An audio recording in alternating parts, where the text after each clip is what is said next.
hayakuwa maneno ya chuki wadadavua na wadadavuzi walipokuli kuntukua dhahabu haina maana ndani ya ardhi. Karibu msikilizaji kwenye stesheni yetu ya Nipashe Nikupashe Tupashane. Basi leo ikiwa tarehe 8 mwezi wa 6 mwaka 2024, ungana nami Cras Kilian, Humivi, Alisiama, Jay Davis, na hizi ndizo vidokezo.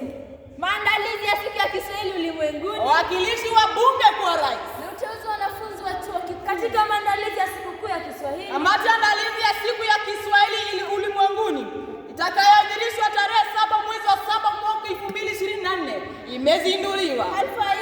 Alfa hii iliongozwa na Aisha Jumwa, waziri wa jinsia, utamaduni na sanaa, katika jumba kuu la maktaba kule Nairobi. Mataifa yote ya Afrika Mashariki yatawakilishwa kwa maadhimisho hayo katika pwani ya Kenya. Wasilishaji wa bunge kwa rais. Rais awasihi wawakilishi wa bunge wachochee umoja katika maeneo bunge yao. Tuwe huru, tuwe watu wa kutembea na kushikana mikono. Hii ni jambo muhimu linalogusia wazalendo wote, kwani umoja ni nguvu, tengano ni udhaifu. Pia shuleni tunafaa kushirikisha umoja na upendo ili tuweze kukuza uhusiano mwema kwa wanafunzi na walimu. Kwa kwani ndio furaha popote penye amani, hasa katika shule na mazingira mbalimbali.